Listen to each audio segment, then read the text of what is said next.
Hello and welcome to the We Recommend podcast, a movie podcast where every week we recommend a movie for you to watch and then come back here and listen to us discuss.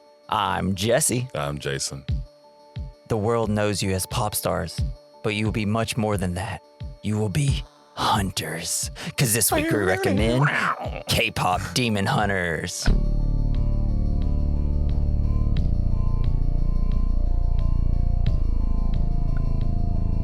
So, this has been a while since we've done a movie that I'm watching for the first time for the podcast. So time for the big reveal. Did Jesse like it? And I think the movie is perfectly fine. I'm glad you feel that way. What did you? What throwing tomatoes at you? What I said perfectly fine. You know, it's not the biggest recommendation, but it was fun. It was a fun little movie. Yeah, did you catch yourself dancing? Can I say? I Moving think your shoulders a little bit. This movie has a few pop songs on them, and I think they are all perfectly mid. Doesn't help that I'm not a big pop song guy. Sure. Yeah, but no, I enjoyed the movie.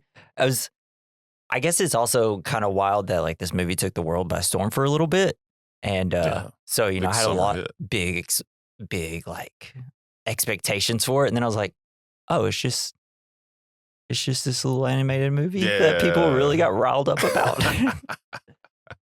No, what do you think of the movie? I really like it. Started watching it with my kids were watching it, and it's a perfectly fine movie to watch with the kids. Yeah, because you really get into it. And then the next day after, she was watching it again, and I was just cleaning the house, doing chores, and just singing the songs. Me and her both are just having a moment there. But I like it. If I had kids, this movie would probably really been a bop. I think it's cute. I think it's funny. I don't know, I just enjoy it. What do you think made this movie such a hit? And I guess people really like K-pop. Yeah, K-pop is huge. I'm not really a huge fan of it, although I do like how catchy it is. Yeah. And sometimes it's just a song about candy. Yeah. What was your favorite song from the movie? I have no idea. Takedown? Yeah. Although we do sing Golden mostly. I like the song at the beginning that they sing. That was actually my favorite song. So I think that didn't help with me being like, you didn't make any of the songs as good as the first song. Yeah, I can't remember the names of the songs, but that one is really good. It kind of kicks ass and starts the movie off strong. Yeah. And I honestly, that beginning sequence is kind of my whole favorite part of the whole movie. It was when the plane was cut in half and they're just standing on it while it's still flying. I was like, okay, I'm super ready for this movie. I love the demons too, how goofy they are. Yeah, they look great. And they're just when the plane's breaking apart, they're just grabbing onto pieces of it and flying away haha, we got you. Yeah, it was great. Starting at the beginning, I was like, these people on this plane are demons. There's no other way around this. She's watering the plant with coffee. Yeah. The guy's doing the seatbelt thing. Yeah. That was all such a great. What's your kids' favorite songs? What was theirs? I'm pretty sure Lila Claire likes Golden. That was my second favorite. There might be another one that's her favorite, possibly. The other two, they don't really give a shit about the movie. They didn't care about the movie? They're just that's kid stuff. Oh, so is this your youngest really like the movie? Yeah. And the other two, they like it, but they're not in love with it. It's I felt like this was your oldest, right up her wheelhouse. She did like it. Yeah. Although she likes, she loves anime. Yeah. All my kids. So what's your favorite character and why is it Bird and Tiger? He's great. Dude, the tiger was the bird and tiger. The bird and tiger, yeah, the bird with the hat. Yeah. And then you learn that the bird has the hat because it was meant for the tiger, but the bird kept taking it. Yes. So good. And the tiger just trying to flip the thing back. And he's such a nice little tiger. I really like Bobby. I think he's he's fun. Yeah, he's so Ken supportive. Jeong. Yeah, I love him. Jesus. Yeah. And also, oh shit, how do you say his name? Jin-yoon? Yeah. What was his name? Yeah, something like that. Yeah, I had it looked up. I know how to say the the big bad in it. Let me hold on. The big Guima. Guima. Yeah, he was great. I love it, like when all the demons are in front of Guima and they're just stupid as hell. Yeah, no, I love the little demons in the audience. They're so great. It's like they love the band, and then whenever like he comes back, they're and huge fans, and they're like, he's in trouble, and they're just like, why the long faces are all like, oh, how dare you betray us? This movie did a good job making me feel bad for demons, though. I would say it was very effective in that. Nah, but they're trying to eat your soul and stuff. Yeah, but it's just like, it ain't their fault. Yeah, it really is. They just made mistakes. Because Guima's now they're making stuck them do in I feel like demon world. Yeah, if they had something else to do other than eat souls, maybe we could all get along. Yeah, like come on, dude. All right, so there is apparently deeper meaning to the name Saja Boys. Oh yeah, yeah. The Korean word Saja can mean lion, and we see their logo and branding include lion imagery. However, in Korean folklore, Jeosung Saja are grim reaper figures who escorts the soul of the dead to the afterlife. Typically, depictions of them show them wearing a black hanbok and a gat, wide-brimmed hat, just like the Saja Boys in demon forms. Yeah, they look cool. Yeah, it reminded me a lot of like some characters from Bloodborne, the video game. Hell yeah. So when they're in their little things, there's like priests that kind of look like they looked in the game, and I was like, hell yeah, I like these outfits. They should wear them like this all the time. Yeah, the outfits has definitely spawned a culture of their own. Yeah. It's like I could see a bunch of like boys going out as hunters. Did you see any people dressed up as demon hunters? No, I didn't. Halloween? I don't really have a lot of people, I guess, that post pictures of kids on my Facebook or Instagram. The two most costumes that I saw were demon hunter, like the purple hair with the braid. Rummy, yeah.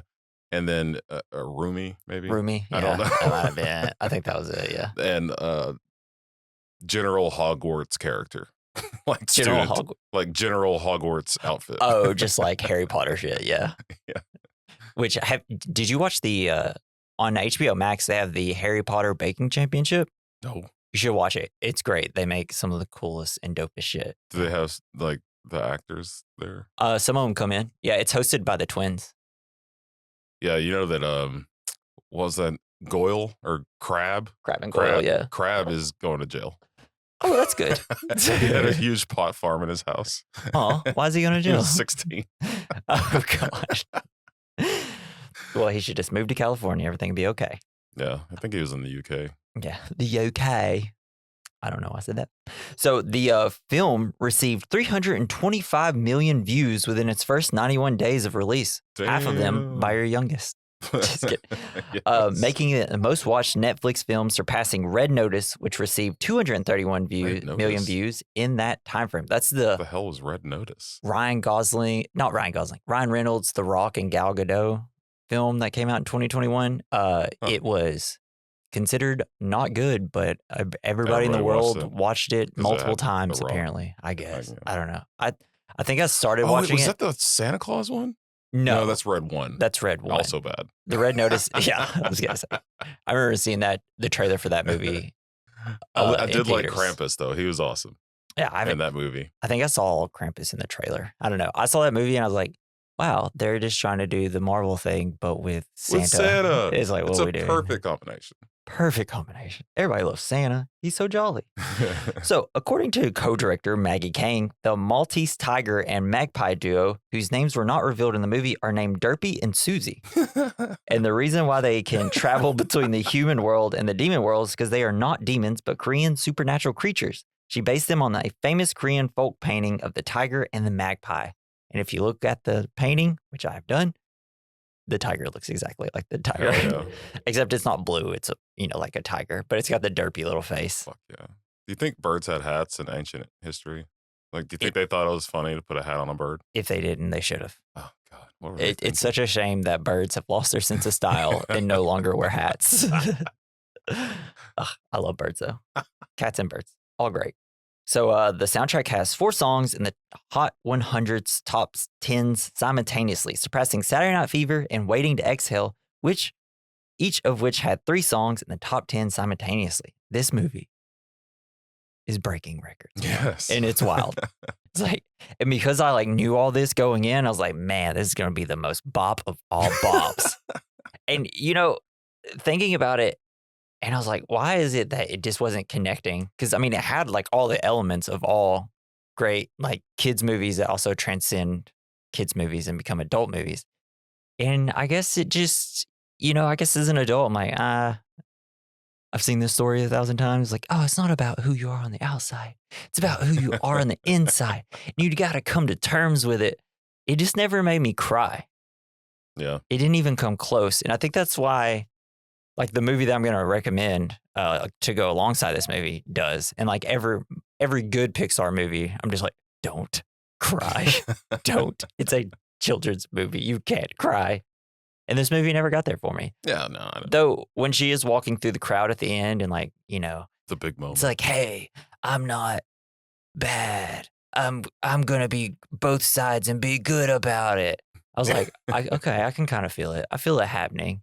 But I guess there just needed to be like a bigger, like honestly kind of monologue with the two friends, like a better one that would have really boosted up the emotions for me. And It just didn't do it in this one. I'm not saying I don't like the movie, just to say. I think it's a perfectly fine movie, as I said. It was just wild because, like, all my friends like would be like, yeah, you got to watch it. And I was like, oh, man, it's going to be good. And every time I watched the trailer, I was like, are we sure? Are we sure about that? But again, it's also just not the biggest, like my favorite type of music, which doesn't help. And also the ending song, I thought was maybe my least favorite song of the whole movie, which was kind of a bummer. Yeah. Should have saved like Golden to the end or something. Oh, yeah.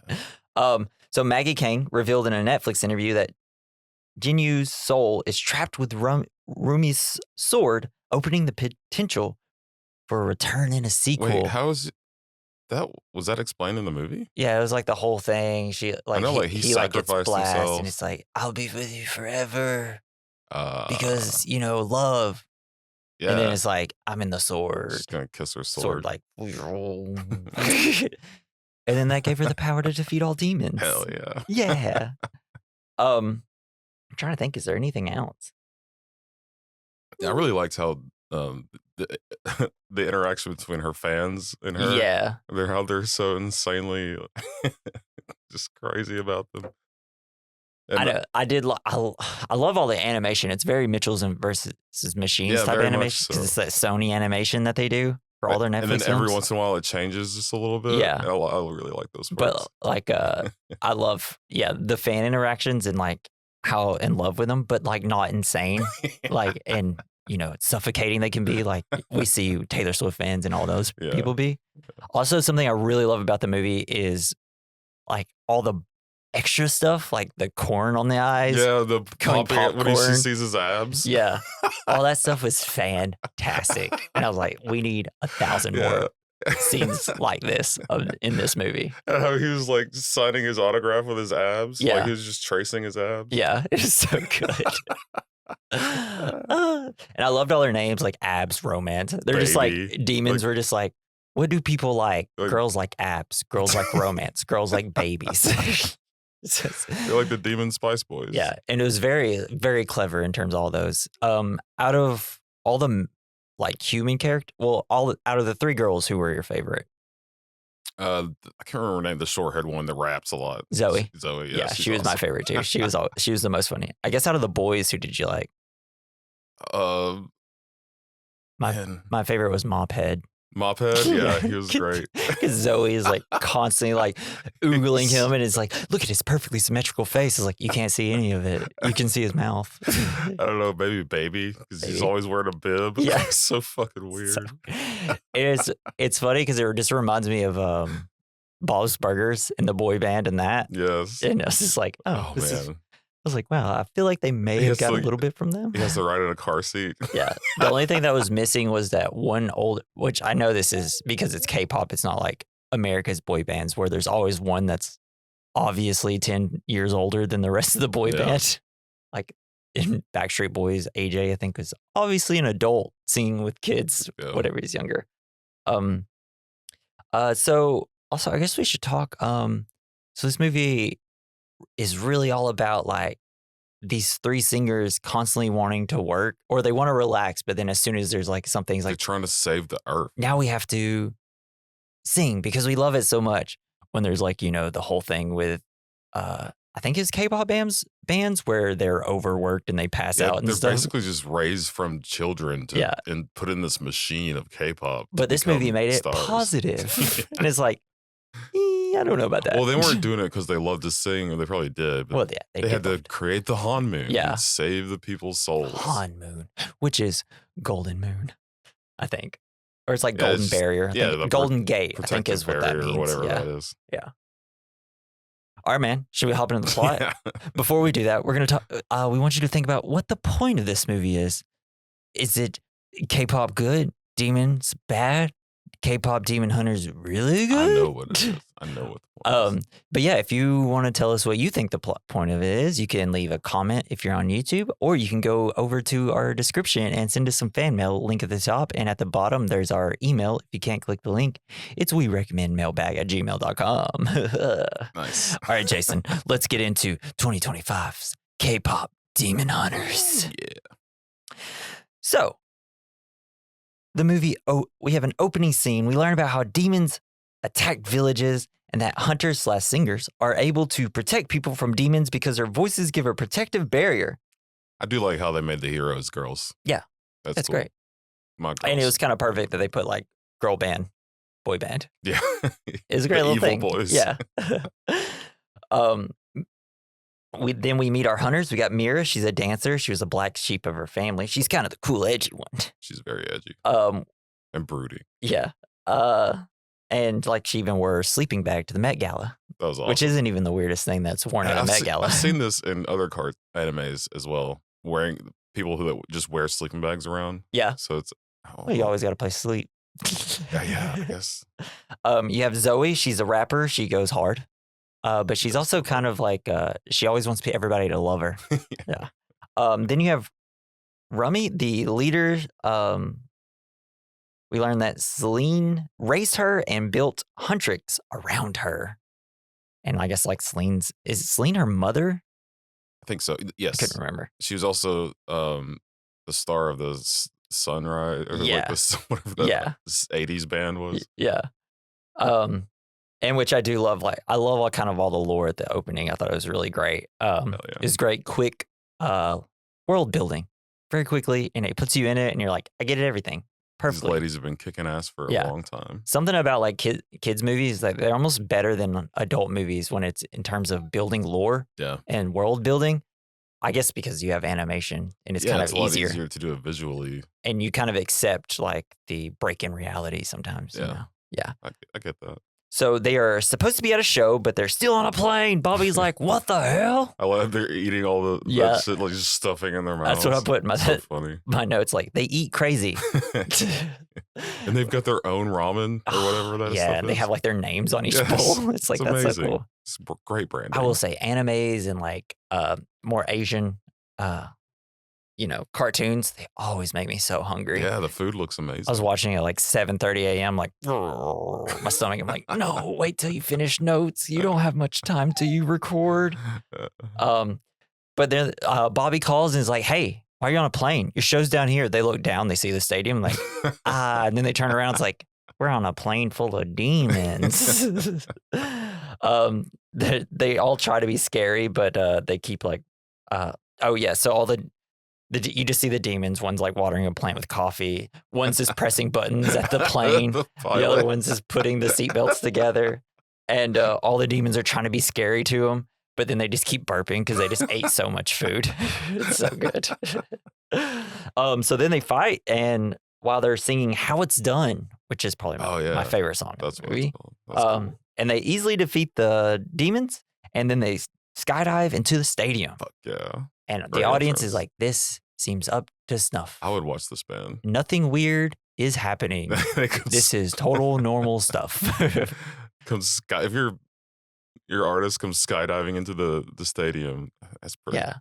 So do you think the audience members in this movie know that magic exists, or Are they blind to it and just think everything is really cool effects? Yeah, I think they're completely oblivious to anything that's happening. Because they make it seem like, whoa, that was really cool special effects. How did they even do that? And it's like, and eventually, like, you have people teleporting all around you, and y'all seem A-okay with it, and a giant demon face in the background. Fucking kills that one demon, and they're like, wow, great effects. Great effects. Never seen this before. So while singing, we see the barrier that keeps the demons at bay, like surrounding the whole town, essentially. And then like right under the ground, you see a bunch of demons like smacked up against the wall. And I was like, this is great. Trying to get out. And this is when I was like, this movie's fucking going. Let's go, baby.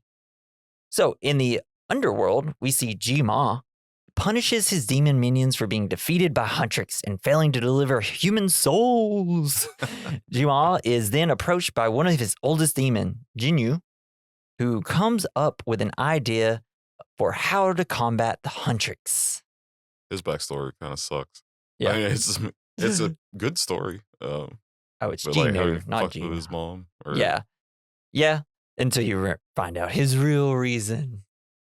What's his? Oh, yeah. Yeah. Well, we'll get there. So he and 4 other demons transform themselves into the Shaja Boys, a demon boy band that is going to target Huntrix fans. When they all show up, they're all just like posing. Yeah, it's so ridiculous. Great. Yeah. That was like all the little stuff that I loved about this movie. Is that the demons in the crowd are like, this is going to work. Yes. This is an excellent idea. And finally, we'll have good music down here. So they're going to target the Huntrix fans, which will bring the, what'd you call it? Hanmoon? Yeah. Down. Jima notes that Jinyu must want something out of this, and Jinyu simply says he wants his painful memories erased. Hell yeah. Which I get, because, he made a mistake back in the day, 400 years ago. Now he's like, can we, like, not constantly think about this? Sorry, excuse me. It's okay. It's like the, what's that one movie with Jim Carrey where he wants his memories erased? He should have just gone to Queen Ma. Eternal Sunshine of the Spotless Mind. Snake's like, come on, no, I know that movie. So Huntrix is set to take a hiatus after the last show, but while Mira and Zoe are in the process of relaxing, couch. Totally understand that. That's me on the way home and their from couch work. Looks so comfortable. I know, it's giant. I wish I was a rich K-pop star. Yeah. Even though I guess you never get to enjoy your couch. They got all their junk food ready to go. Yeah, it's just ready. Rumi goes ahead and announces that the launch of their next hit single, Golden, which means they have to start promoting it right away. Because they come in, because they're getting ready for the couch, and then Rumi's just like, launch, and then goes into her giant wardrobe thing and gets her golden outfit. Fuck yeah. And then kind of comes up behind the other guys because they learn, like, oh, your new single's launching. They're like, Rumi, no. We're crying. We just wanted the couch. And while they're recording their song for a music video, Rumi's voice begins to crack. No. And she's hitting some high notes there. Yeah, it's like, I think it's okay to crack once, right? You can just like get a drink of water and then try it again. She goes somewhere private where it's revealed through demon patterns on her arms that she is half demon. Yeah. Could just be like, now these are tattoos. Her mom was always like, don't look at that. Don't look at that. Just be embarrassed by that. Don't be who you should just be. Be ashamed. Yeah. There's no such... She had sex with a demon, okay? Yeah, it's like, hey. I mean, I'm assuming... That's how she became. She said your father was a demon. He just hit it. He hit it very well, I guess. God, man. So a flashback reveals that Celine knew that Rumi is half demon on her father's side, and she has always made sure to keep Rumi's secret hidden from Mira and Zoe. Rumi tries to sing on a rooftop, but can't. It breaks down. When she screams in anger, we see her emit a demon sound wave. It's like red instead of blue. Yeah. It's like Hulk smash. Yeah. So the girls discuss pushing back some shows, but Rumi expresses how important their next show is because it will seal the demons away for an entire year. Yeah, then they can couch all they want. Yeah, for 1 year, and then they have to go back on tour. And they'd be in such horrible shape after eating all that junk food. Yeah, for real. They're going to be like, well, it's time to work out. Need some demons to come back so we can get some exercise. Hey, blob. Got their asses. So, hoping to fix Rumi's voice, the ladies visit Healer Han, played by Daniel Day Kim. Yeah. I hate He was like one of my favorites. I loved his eyes. Hilarious. who he literally stares deep into the lady's eyes, except Mira because she scares him, and determines the type of people they are. His eyes open crazy wide, and he sees that Rumi has walls built up, and we learn that Zoe is a people pleaser. He's basically a fortune teller. Yeah, That's right. what they do. They just make up shit. He reads auras. Yeah. Aura. And then so then Han gives them tonics for Rumi's voice. We'll learn later that he just put his own picture on some grape juice. It's so true. Homeopathic medicine can be bullshit. Yeah, exactly. Some of it's fine. You just can't put mineral oils all over you and think you're gonna get better, guys. So on their way out, they encounter the 5 demons, now known as the Sasha Boys. They have bad hair. And they are jerks. The girls immediately have crushes. You got hard eyes, corn, then there's butter on the corn, then popcorn as shirt pops open, Ab's shirt pops open. Button flies off. Yeah. He's stretching so hard. Yeah. And then Rumi has a crush on Genu. Right? Genu. I guess. Genu leads them alongside romance, mystery, abs, and baby. I don't think baby ever actually says a word the whole time. No. I don't think he's able to talk. Go, gaga. The trio are enamored by them and still think they are jerks when Genu knocks Rumi down. The Sasha Boys then go into town square and perform their single. But he also does that thing where he's going to help her up. Yeah, then But then he brushes off his shoulder. And we'll see that again in 5 seconds. Sure. So they go to the town square and perform their single Soda Pop. My little soda pop. I did like that song too. It was very catchy. Lala Claire will sing that song and then she'll make the cracking the can open noise. Yeah. After she says it. That's so awesome. They perform their song, immediately earning themselves a huge number of fans. The 3 girls quickly see that they are demons. I love when they start playing their song, like everybody in the audience is dancing, and the 3 of them are just watching. Then Zoe starts dancing, and then they all 3 start doing it a little bit. It's like, well, it is kind of catchy. And then they make hearts come out, and I think Zoe is the one. It's like they can make hearts appear. She catches it and busts it, and then they make everything super colorful for a minute, and everybody's beautiful. Like, whoa. And it's like, how are they doing this? Y'all should ask questions. And then they vanish in pink or reddish smoke. The rap that one guy does. Yeah. I will say, oh man, great intro for these people though. They did the intros for both little bands, great. Perfect. And then so the Soja Boys announced they will be on a variety show later though. They're busy. Whatever this variety show is. It's play a game with us. Yeah. So Huntrix tries to sneak into the variety show in their leather outfits. Yes. I love when they get ready. It's so badass. It's great. But the Sasha Boys bring them out as special guests, forcing them to join in the show. They have to slide down some slides, which is hard in leather. The leather betrayed us. And then I think they help them up. It's one of the audience members they're hot and respectful. Yes. Just yells out from the crowd. You can't see their face. Yeah. And then then they go to bow, and the other group bows, and they just keep bowing lower and lower. Deeper. When you see them running out, the Sasha Boys running out the door, one of them's piggybacking on the other one. Yeah. It's what? So goofy. I love the little demons. They're little goofballs. It's you know what? If we're going to terrorize everybody, we're going to have fun doing it. And that's what I respect about the demons. So after the show, Huntrix chases the Sasha Boys through an alley and into a bathhouse where they start to fight summoned water demons. Yeah. Rumi and Genu battle in a scuffle. Genu discovers Rumi's secret, but he doesn't let it slip to Mira and Zoe and even helps hide her patterns. And then Huntrix defeats the water demons because he rips her sleeves and is they kind of embrace for a second, sick tattoos. And then he puts a little. He bandages it a second, so they can't see. Aren't you just oh? Yeah, I was just oh. I mean, I know they're gonna battle again, and then I was okay, so this is immediately gonna be a romance movie as well. So the Sasha Boys escape, and Huntrix has to leave the bathhouse because all the men are hey, this is a men's bathhouse. Yeah, thanks for saving us. Yeah, we didn't see any of it. Yeah, well, bathhouse are very, very foggy. I didn't know that they were still a thing. Yeah, I guess I guess they are. Well, they have saunas and stuff, but Korea and Japan and stuff. They have some in America. Yeah, spas have them.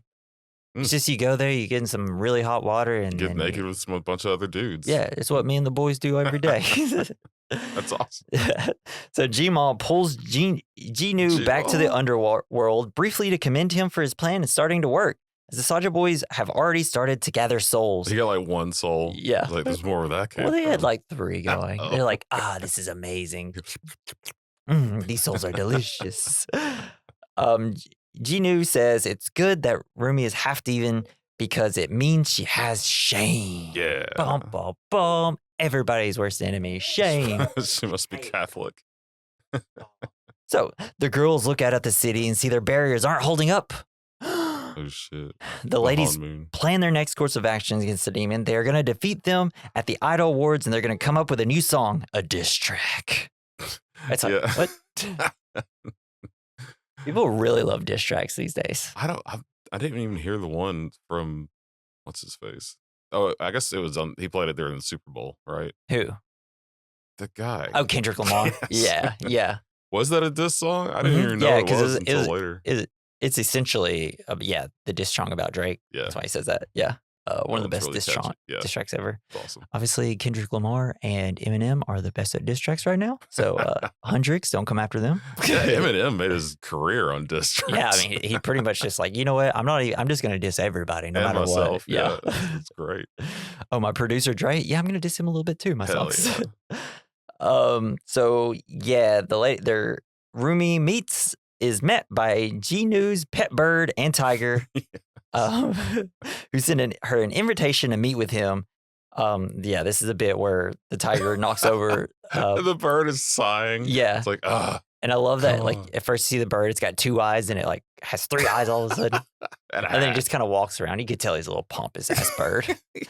And then, like, the tiger comes out, and he looks like the Cheshire Cat a little bit, but, like, way derpier. Yeah, it does. And then comes out, knocks over a pot, and then just keeps trying to he's just tip it back over, but he can't do it. He's so derpy. And then she's like, just don't worry. Please, hey, just don't worry about the pot, okay? It's not that big of a deal. But it's nice because when I first saw him, I was like, oh, there's no way these are demon animals. And then it's nice that I read in the notes, like, no, they're not demons. They can do whatever they want. Interesting. They're spiritual animals. Yeah, they're like messengers, my kind of. Yeah, and it seems like they just like to hang out with Gnu. And then so she accepts the invitation and they meet on a rooftop where Rumi is initially hostile to Gnu until he explains his backstory. Because 400 years ago, he lived with his mother and sister in destitution. He made a deal with Gmaw for a better life. His voice brought him good fortune and his family were allowed to live in the palace. However, Gmaw pulled Gnu into the underworld and his disappearance forced his mother and sister back out into the streets where they died without him. That sucks. Ooh. And good thing this is a true story and there's not going to be a sadder version after this. Why did he pull him down, you know? What? Is that what happens when you make a deal with the devil? Yeah, I mean, you can't make a deal with the devil and work out. And we'll learn that. That's not quite it's not quite what actually happened. We'll learn soon. Oh. Yeah. The Gnu tells Rumi, I don't know, that her markings are like his due to a hidden shame. She says she is nothing like him. Yeah. I am not like you. The ladies try to come up, then we cut to, they kind of end their thing. The ladies try to come up with a powerful diss track for the upcoming Idol Awards that will send the Saja boys home and create the golden Hanmoon. And the song is going to be called Takedown. Yeah. Are you ready for the takedown? So we see a montage of the ladies competing in award competition against the Saja boys. Saja boys win one, the girls win the other. And they're also defeating demons left and right. The Saja boys are gaining more fans, however. Bobby arranges for the Saja boys to join Huntrix during a fan event. To the ladies' dismay, rumors start flying about because like the Saja boys come up and it's like, it's okay, we have 2 tables. Half the audience splits. And then Romi's like, let's actually do it together. That was funny. Like, Mira was like signing her name really like scribbling hard. Yeah, and it's like coming out of her eyes. Like you got 2 boys next to her. So rumors start flying about their pairings. Romy with Gnu. Yes, the one with the shirt. Yeah. The what do you call that? The ship? Yeah. Oh, yeah. And Mira with abs and romance, Zoe with mystery. While Rumi and Gnu try to keep their Wait, no, not mystery baby. My bad. Rumi and Jinyu try to keep their communications low key. At the end of the event, Jinyu is touched when a little girl gives him a drawing saying he has a beautiful soul. Aww. He's gonna change his mind. I just know it. And then good. Everything's gonna work out perfectly, and Gmal's not gonna figure out anything about this. No. So Rumi becomes uncomfortable with the lyrics of their new diss track while practicing, as she starts to come with terms on who she really is. The bird and tiger hang out with her more. Mira knocks at the door and she tells the tiger to go, but a trash can is knocked over, so the tiger tries to flip it back over with Mira in the room. Good bit. When that happened, I was like, yes. My only issue is they didn't do it a third time. Yeah. Everything's funnier in threes. It's the rule of threes in comedy. Come on, man. Mira starts to notice that something is up with Rumi, but she makes it seem like it's just about the song. Mira thinks she's keeping something from her. Rumi says that she isn't, while holding an invitation and a tiger tail behind her back. They'd be cool with her. Yeah, they would immediately have been cool. Just be like, hey, guys, I'm going to sit down and calmly explain this to you so you don't see it. Mom, banged a demon, dude. Don't know what to tell you. That makes me half human, half demon, but you've known me all your life, and we've been working together. Obviously, stab her immediately. Obviously, I'm a good guy. So let's close up this portal, and maybe my markings will go away. Ugh, people just got to communicate in movies. Every movie would end in 5 minutes if they just communicated most of the time. You have to hide your shame. Yes. And there has to be a movie. So the ladies hear that Saja Boys have amassed more than 50 million fans and secretly taking their souls. We see a demon come out of a Saja Boys poster and suck the soul out of a guy on his phone. So you just die? When you lose your soul, you just die? Your body just fall over? Well, I think technically no. But when you do die, you do go to the underworld, I would assume. I don't know, dude. It's all BS. So Rumi goes to Jinyu and tells him they should let them win the Idol Awards to block off the demons, and he can stay up top and live a normal life. She talks about how her patterns are a mistake, just like the mistake he made 400 years ago. The two obviously have a crush on each other. Jinyu tells Rumi that he doesn't think she's a mistake. It's hot. It's so happy. It's like, oh, in this world they found each other. Even with their differences, they're the same. What if her dad was his dad? That would be crazy. That would be pretty weird. That'd be wild. So they are practicing their song, and Rumi is still struggling with the lyrics. Mira and Zoe don't understand the issue. Then the Huntress goes after demons on top of a train. Mira and Rumi have a fight. She says not everything is about Mira's insecurities. It's like, whoa, she's taking it out on other people. You can't do that. They see that the Han Moon is weakening, allowing demons to start spilling into the surface world. The trio perform their new songs, Takedown, in the middle of their fight. But after the demons have been vanquished, they find that all the passengers on the train have been taken. What color do you think our Han Moon is? Ooh. And who's keeping it together? America's? God dang. Red, white, and fucking blue, Jason. These colors don't run any other way. Who do you think's holding it up? You think they're working together? I think it's Justin Bieber. Justin Bieber. The Beeps is doing it. That makes a lot Well, of not sense. anymore. I guess it's Kendrick Lamar. He can't do it alone. Yeah, he can't. It's too Well, I guess technically the people that are best at diss tracks are Kendrick Lamar and Eminem, so maybe they're the ones holding Hell up. yeah. Down for that. I will say in this movie, something that was a little disappointing because we've gone through a few action sequences since the first one, and the action sequences are just okay. Yeah, they're mid. It's like, I don't get it. It's like, hey, it's animation. I kind of wanted them to be more brutal. Yeah. Or they brutal. kind of just turn into whiffs of smoke. Or more like, I don't know, flashy. I don't know. I was just like, could have been better. Yeah, they're fine. Yeah. Nothing special. Yeah. So Rumi meets with Jinyu again after expressing the need for keeping the Han Moon up and how it will potentially rid them of both their demonic afflictions. The two start to acknowledge their feelings for one another with the song Free. I did like the song Free. It was cute. Jinyu promises to let the Saja Boys lose at the Idol Awards so Huntress can keep the Han Moon up. His love for Rumi keeps Gmal's voice at bay. I do like the Saja Boys entrance into the final concert. Yeah. It's badass. They're flying around. And this is also where we learned that Bird's hat was actually meant for the tiger, but the bird kept stealing it. Yeah, that bird is evil. That was probably the part that made me laugh the most in the whole movie. So when he said that line, I was like, oh, God, that's good. But everything's looking up, and it seems like everything's going to be fine. But G-Maw pulls Jin-Yu back down since he can get inside the heads of his demons and knows that Jin-Yu is hoping Rumi can set him free. G-Maw then reminds Jin-Yu that he lied to Rumi about his past and that he willingly abandoned his mother and sister to live a better life. Damn. Don't think you can escape what you are.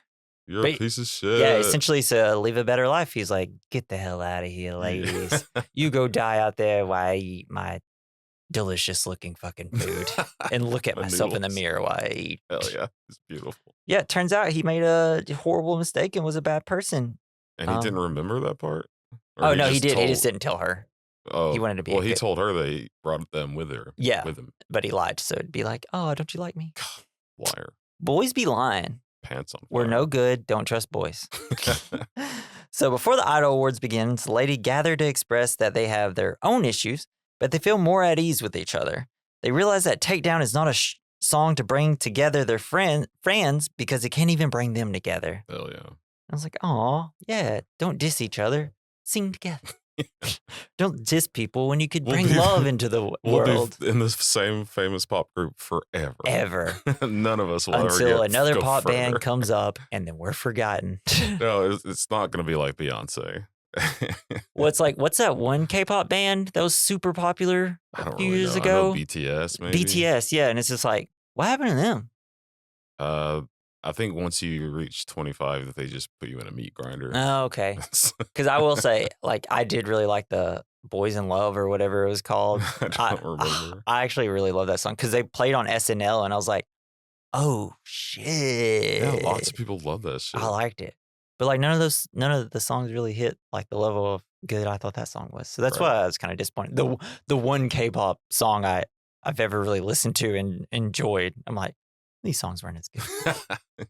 But also maybe if they played it in like their more native language, I might have liked it more because that's how the BTS sang their song. Even in K-pop Demon Hunters, they have Korean lyrics within the English lyrics. Yeah, I've noticed that. I was like, you could have just done the whole thing in Korean lyrics. I would have enjoyed that. It'd be a lot harder to follow along.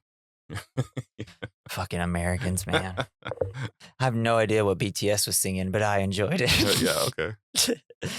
Where was I? Yeah, so they decide that they're gonna sing Golden.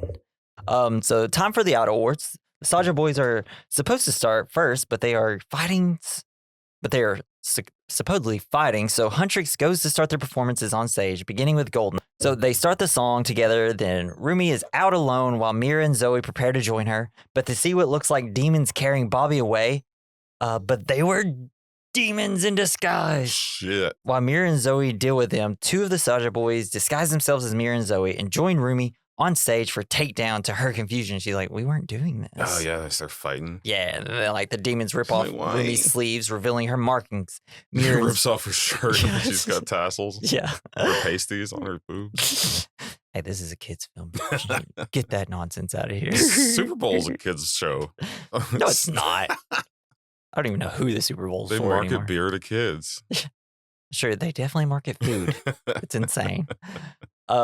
Mira and Zoe realize they were tricked and run back to the stage where they see Rumi as she really is. Rumi screams and breaks all the lights. Audience has to be confused at this point. Like, it's a good show. Why'd the lights explode? I got glass in my eyes now. This thing breaks. Why were they ripping her sleeves? So yeah, it's all very theatrical for them. Very. They're loving it. It would have been a great concert to go to, though. Yeah. All their concerts would have been great. They're insane. Yeah, they're all great.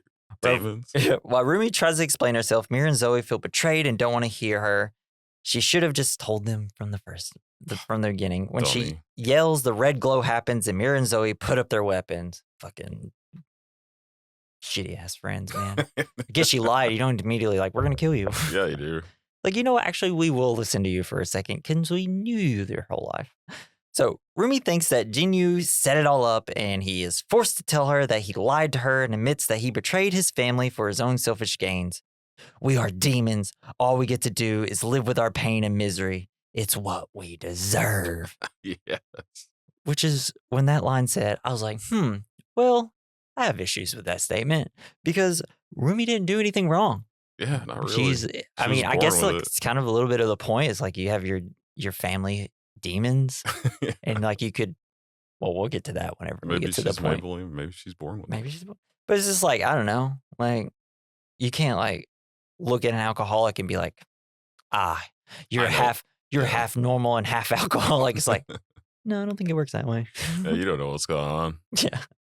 So Rumi is left alone while the Saja boys invite fans to the Namasan Tower at midnight for a special live performance.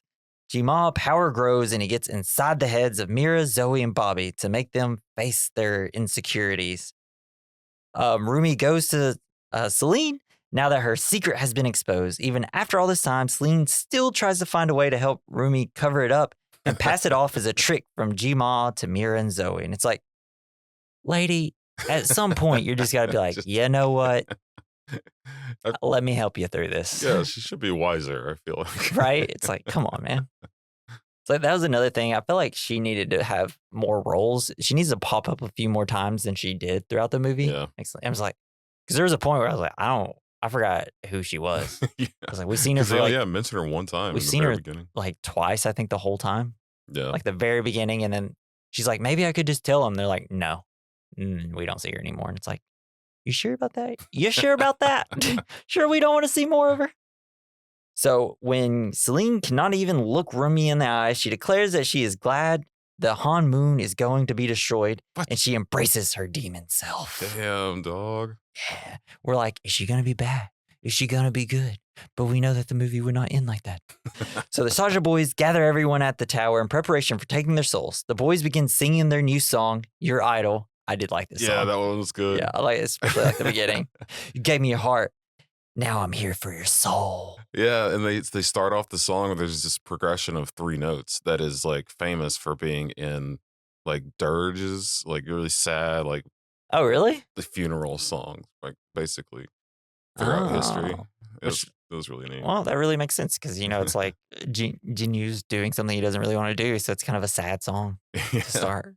But then they're like, wait, we're K-pop. And how many concerts per night are these people putting on? They must. I don't know. These concerts must be free. They must be very busy. All these concerts have to be free concerts. They'd have to be because people just get to go to them. Nobody has jobs. They got private planes there. They're charging. Yeah. So suddenly, Rumi arrives and begins to sing what it sounds like, which breaks Mira and Zoe from their trances and allows them to rejoin her. Jima grows enraged and tries to fight back and sends more demons, but they get destroyed. Yeah. He fires a blast of energy towards Rumi. However, Jinyu steps in front of her, taking the hit and telling Rumi that she has to set him free with her. She has set him free with her love. Oh, no, so touching. So touching. That was awesome. Yeah. Cool boss fight. Yeah, part of me was like, could it be more than just a giant wall with a face? Yeah. No. Okay. It's I thought it was just fire.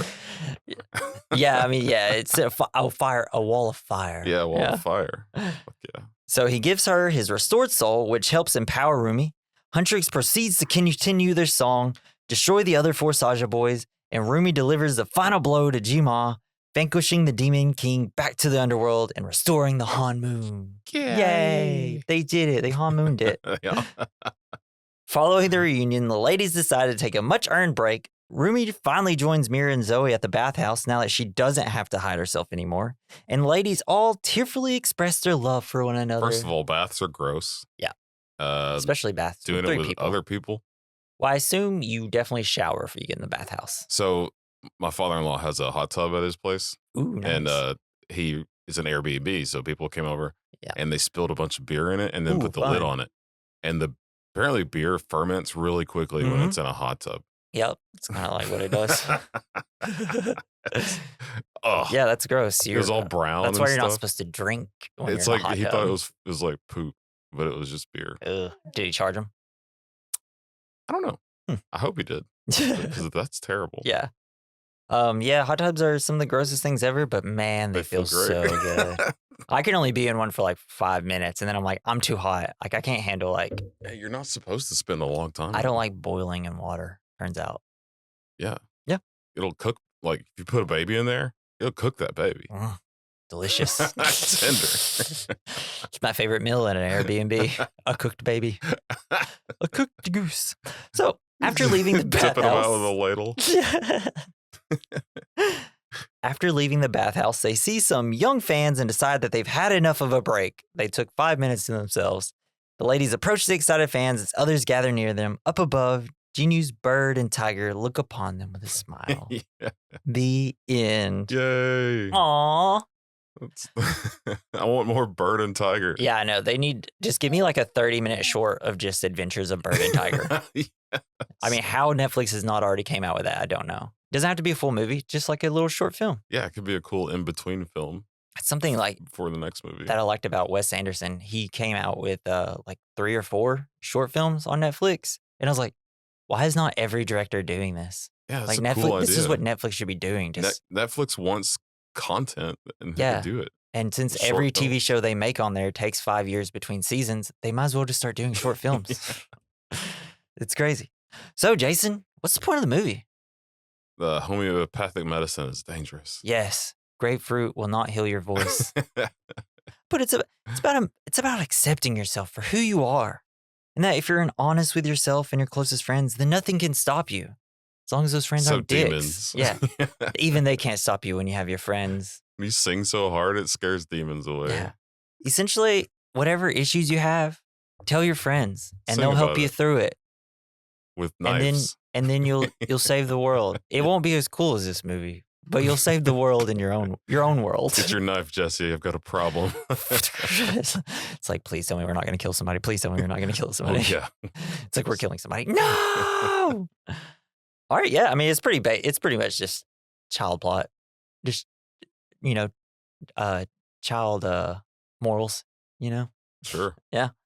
So, Jason, Good lesson. We're going to move to our, and maybe it's just because first time watching it in the morning at like 7 a.m., just being like, I don't know. I feel like if I watched this like midday, just on a lazy day, I probably got more enjoyment. Probably not the best film to watch at 7 a.m. in the morning. No, watch it at night after you smoke.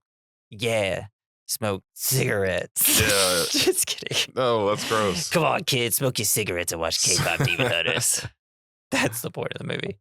So, Jason, we're going to move on to our next category, the good, the bad, the ugly, the fine. It's where we discuss something good about the film, something we like, something bad, something we didn't like, something ugly, which is something that didn't age well, the fine, something that did age well. What do you got for the good? I don't know. I like this type of animation. Yeah. It's really polished, and then when it's not polished just for a moment, or it changes a little bit, it really gets more cartoonish, I guess, in a way. Yeah, which is great. It's like incredible. with the credits. Yeah. Whenever it kind of very it's not Japanese because it's Korean, but the very I don't know, the type of animation they use for their faces is very classic Japanese-esque looking animation or whatever. And they're eating the foods and stuff. I really enjoyed that part. Yeah. I put fun animation and I love the voice acting. The voice acting was great, really great in this movie. It had a lot of good Korean movie stars like Daniel Day Kim. Oh, He's, no very shit. popular. That was Bobby? No, that was King Jong, who is in Hangover and Community and all this. Yeah. Okay. He's on every game show right now as well. Yeah. But yeah, I thought the voice acting was really good. For the bad, I put songs are pretty mid. Sure. Which is crazy because they're all so popular and everybody loves the song. And I was like, oh no, this was most people's selling point, and I thought it was just fine. This definitely has a type. I think it was really fun to. It's a fun movie to watch with my kids. Yeah, that would be another good for me. Is that we like watching it together. We sing the songs together, so it's kind of fun movie to watch together. As far as bad, it's okay if you don't have any. No, there's definitely something. It's fine that I'm the one that's more negative about a movie for once than you. No, I can't really think of anything. Bath. Yeah. Jason hates baths. That's why he stinks all the time. So shower once in a while. Yeah. What's the ugly for you? Something that didn't age well.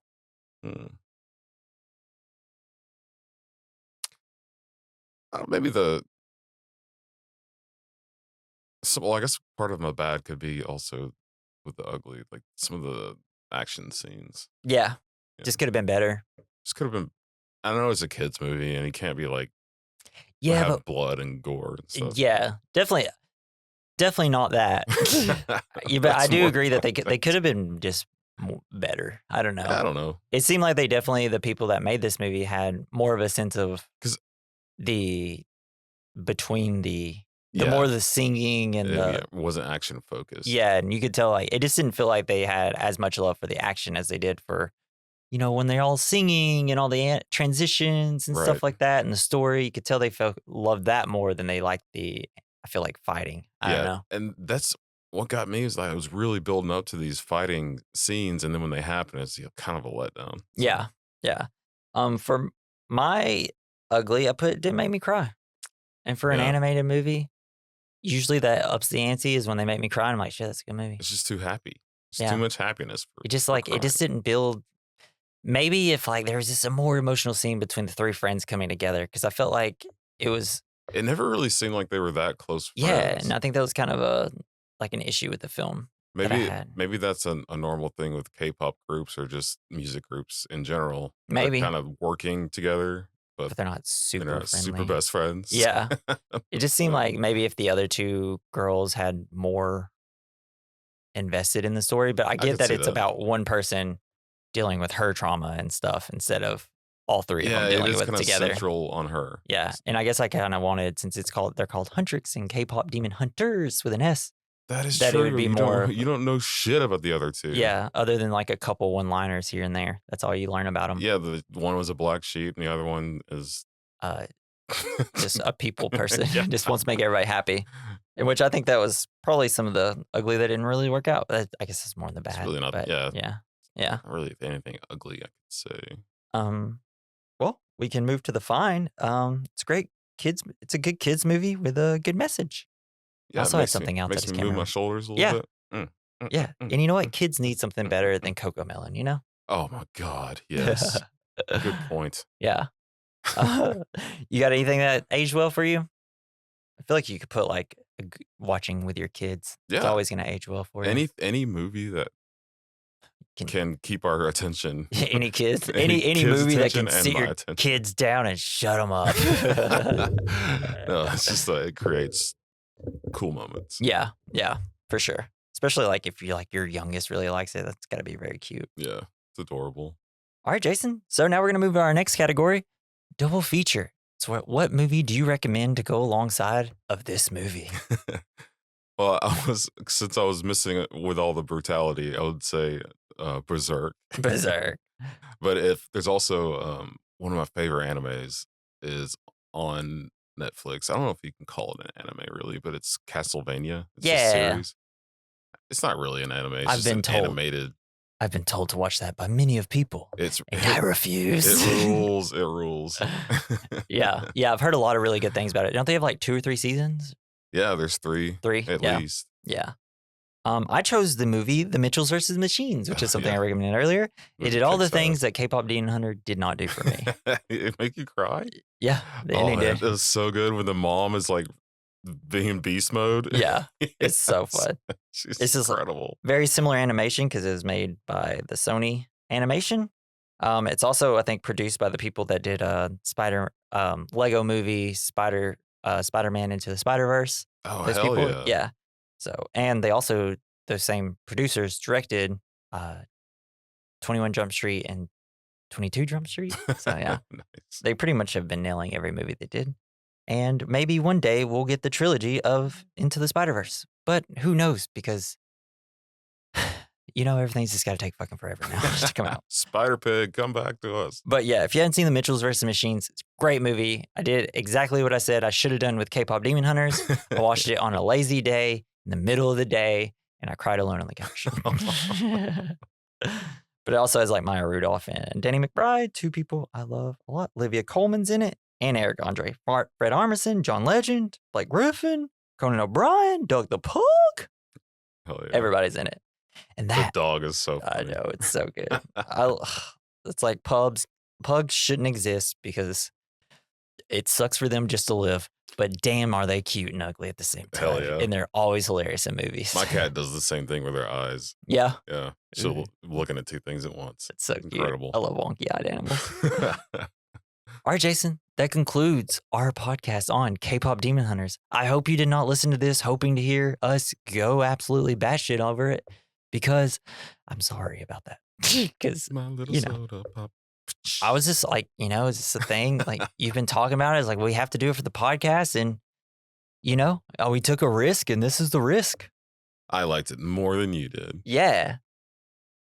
And it's just nice that I finally got to feel that. The same thing that you feel. How does it feel up there on your high horse, do. Jesse? It feels good. Clip, clop, clip, clop. So, K-pop Demon Hunters or Point Break?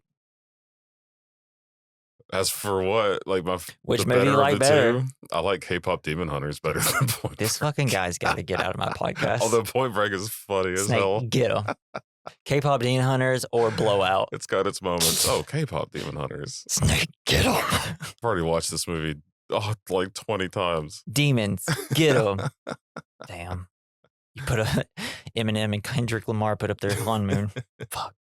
But hey, you know what? If you were just like, Jesse, wish you went a little more crazy on this movie, don't worry, because next week I'm going to go batshit. Because it's one of my favorite comedies that come out in the past 10 years. Game Night, baby. Starring Jason Bateman and Rachel McAdams. Group of friends who meet regularly for game nights find themselves entangled in a real-life mystery when the shady brother of one of them is seemingly kidnapped by gangsters. Hell yeah. That sounds awesome. It's so fun. It's great. It's just like this crazy event happens. They all think it's part of a game. And so they're like going out on the streets doing a mystery, but it's like, oh no, is this real or is this a game? And it's so fun. Jason Bateman's in it. Rachel McAdams. You have Kyle Chandler, Sharon Hogan, Lamorne Morris, who is in, he's Winnie the Bish in New Girl. He's in it. Jesse Plemons with, one of the greatest performances in a movie you'll ever see as an awkward neighbor. Can't wait. So I love funny. Awkward neighbors. He's so good. You're going to love this movie. And then Dexter himself, Michael C. Hall's in it. Nice. Yeah.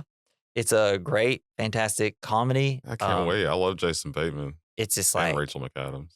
It's like this is one of the last ones that came to theaters because it didn't do very well because nobody watches comedies anymore. Maybe they're just mad at Jason Bateman for having a podcast. I don't think the whole world's mad about it since they're always like number one in Spotify, but I'm a bit upset about it. Some of us are a little bit raw. Yeah. Give us a chance. Yeah, Jason Bateman, put us on your podcast and let us advertise our podcast. No, I'll be starstruck the whole time. I wouldn't. I'd be like, you think you could be sarcastic? I can be sarcastic too. But then I'd be like, oh shit, we got Will Arnett here Will too. Arnett. Sean Hayes. Oh, like, I'd actually struggle a lot. I'd They'd just probably like kick us out. the best voice in the biz, Will Arnett. So that is our conclusion of K-pop Demon Hunters. Make sure you join us next week for game night. Please leave us a review. Leave us some comments. Follow us, subscribe us, do all the things that this world makes us say at the end of podcasts so that we can become popular and get in somebody's algorithm so that we can be shared. Because you know what? That's how this world works, apparently. Ask the K-pop Demon Hunters. Can I have some more? I want to be like, that's what the demons are, and I'm the K-popper that's going to destroy all the needless things we have to do in life. So do all that. And, tell a friend about us. All right, just be like, yo, these guys didn't like K-pop Demon Hunters, but they like other movies. Well, we didn't not like it. We liked it. Yeah, it's a perfectly fine movie. Mouth, Jesse. They're like, is Jesse gonna say it's a perfectly fine movie again? We'll you find had me out. going there with the perfect. I had that planned. I knew you were lying. As soon as I was done with it, I'm like, I know exactly how to start this podcast. Call it perfectly fine. Join us next week. Whatever. Thank you, Joey Prosser, for our intro and outro music. Follow him on X at Mr. Joey Prosser. And this has been the We Recommend Podcast. I'm Jesse. I'm Jason. Are you ready for the takedown? Takedown. Bye.